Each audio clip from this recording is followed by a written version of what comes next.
we're just going to share our experience kung ano yung mga steps na ginawa namin nung dumating yung pinsan ko na student visa dito sa Australia from the Philippines.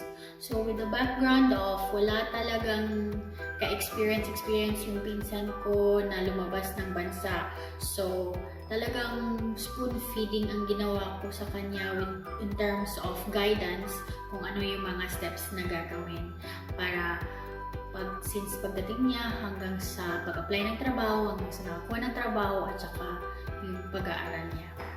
So first, yung sinundo ko siya sa airport, syempre sinabihan ko siya na iba yung transport system dito sa Australia kasi wala tayong jeep. Hindi gaya ng Pilipinas na andyan yung jeep anytime na pupuntahan natin pagkalabas natin, tapos andyan na yung jeep at ipapara mo na lang. So ibang-iba talaga. So yung ginawa ko is pinag-download ko siya ng transportation app at saka Google Maps. And bumili kami ng card, which is a transportation card. Yun yung ginagamit pang swipe sa bus and train para makasakay. At yun na yun, i-deduct nila dun kung ano yung cost ng transport fee mo. So, yung Go card, which is $20 siya dito sa Queensland, nagta-top up ka lang dun from mabibili mo siya sa shops, pwede mong i-top up sa shops. Pwede mo rin gawin yun sa mga train station kung saan may machine, which is isa-show ko kasi nag-video ako nung tinuruan ko siya kung paano mag-top up ng Go card sa machine. Tapos, sa ibang state naman, iba-iba ang tawag ng card na yun. Like Opal sa Sydney, Mikey sa Melbourne, tapos sa Adelaide naman is parang Metro card. So, after that, pina-download ko siya ng Google Map. Siyempre, basic lang naman yung Google Map, diba? Type mo lang kung ano yung... Tunuturuan ka rin ng Google Map kung ano yung mga pwede mong sakyan na bus at saka yung train. Pero mas maganda yung kung saan ka na state, da-download mo yung transportation app, which is dito sa Queensland, ang app na pina-download ko sa kanya is yung MyTransLink. Kasi pag ina-download mo yung MyTransLink, pag ilalagay mo yung origin mo or your current location and then your destination, ilalagay niya yun. May mga options na, you can take this bus, tapos ito yung train, pero tapos sometimes din ito yung other options, iba-iba. So, nasa sayo kung ano yung pipiliin mo na route. At saka, ang kagandahan ng MyTransLink is magsasabi siya ng updates. Like, for instance, may mga troubles sa train, may mga delays, at may mga bus replacement. So, at least, at ease ka na, may bus replacement pala. So, hindi na lang ako mag-aagahan ko bukas para sa school ko. So, ganun siya. Tapos, if you're in a different state naman, different yung i-download mo na transport app. Like, for instance, sa Sydney and sa Melbourne, kanilang transport application is yung TripView. Tapos, yung sa Adelaide naman is yung Metromate transport application. So, yun yung i-download. Depende kung saang lugar ka. So, it varies from one state to another. So yun, na-familiarize yun ng pinsan ko. Sinamahan ko siya na mag-train from our area to papuntang school. Pero hindi na namin pinuntahan talaga yung school na kasi ang haba-haba ng lalakaran namin at yung sasakyan namin para lang maabot niya yung school niya.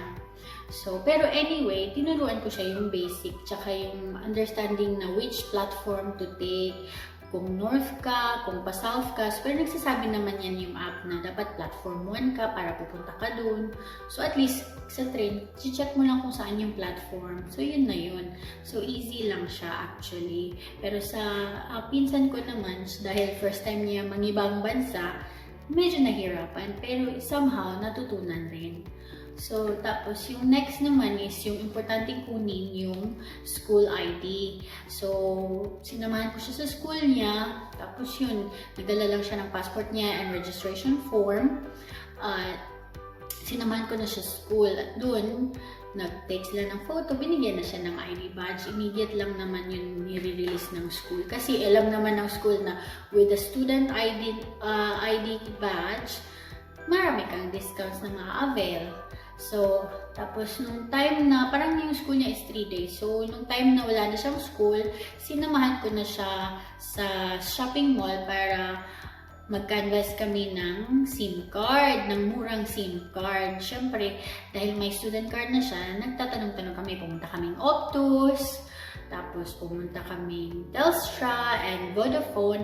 Tapos chinek namin kung ano yung very, very affordable na offer for a student. So, yung nakuha namin para sa kanya is yung Vodafone. Kasi meron siyang unlimited data at meron siyang call and text local and may 100 international minutes din siya. 100 minutes for international call. So, yun ang napili namin since meron naman siyang cellphone.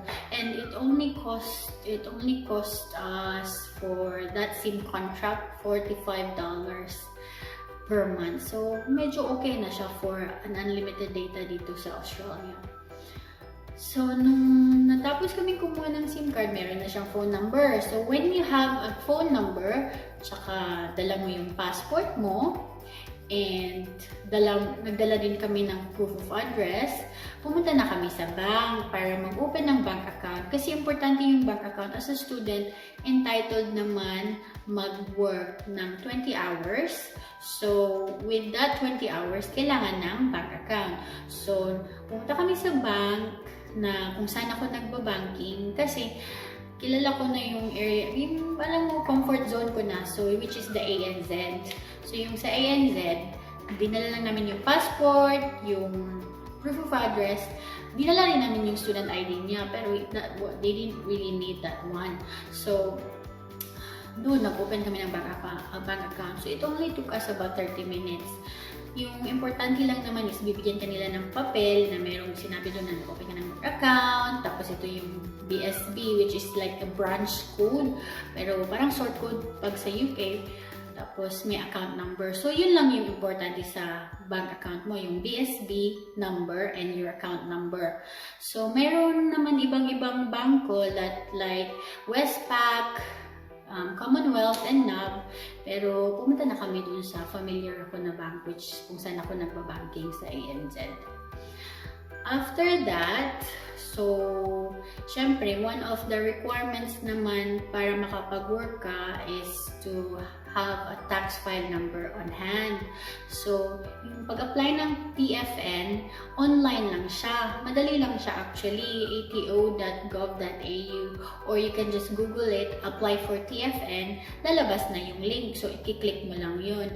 Yung nire-require lang naman na details sa apply for TFN is yung passport number mo, yung origin of passport or travel document, tapos yung full name, yung date of birth, and very straightforward lang siya ng mga questions. Tapos mga after a week namin na-receive yung TFN niya na paper. So yun, kinip yun kasi importante yun for pag mag-apply ka na ng work, pag magsimula ka na ng work, hinihingi nila yung TFN mo at saka yung bank account details mo. Tapos, ang isang importante na ginawa din namin, dahil on a student visa yung pinsan ko, is tinawagan namin yung health insurance niya na binayaran niya before siya dumating dito. Kasi hinihingi namin, ni-request namin yung healthcare card niya.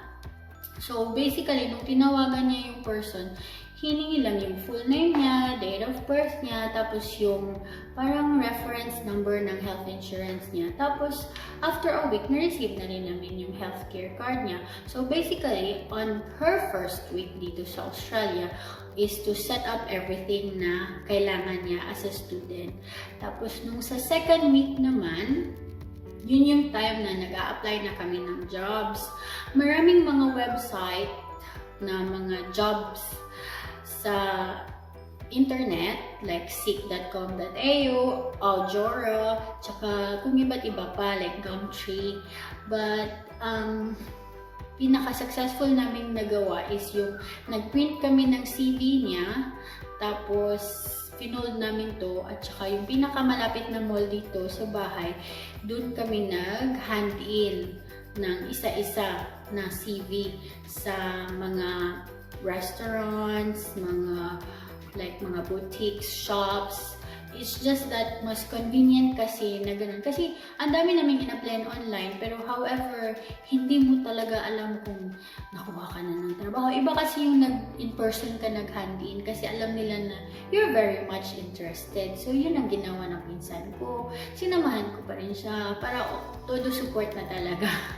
Pero sinishare lang namin to para at least sana may makuha kayong idea kung paano siya nakakuha ng trabaho.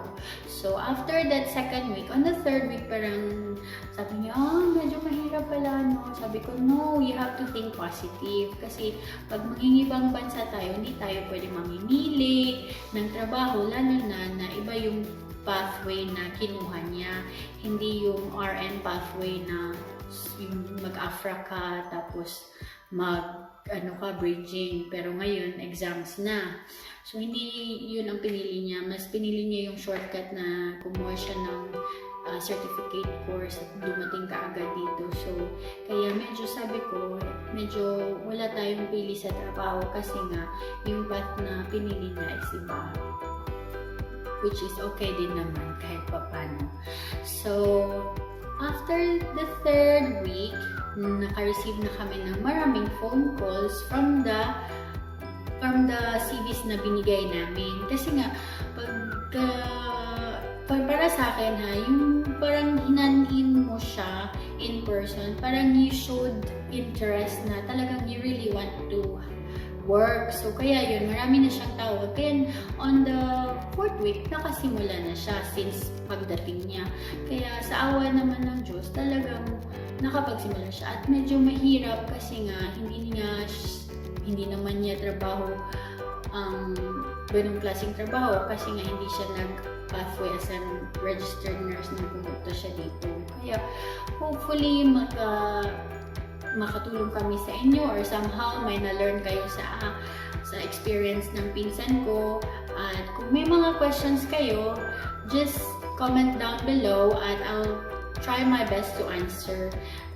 Hindi ako isang recruitment officer or anything. It's just to share my experience with my cousin na nag-student visa dito. And watch out for my next vlog na itutalk ko about kung paano maging RN dito sa Australia, yung RN pathway. Thank you! Don't forget to like, subscribe to my channel. Thank you!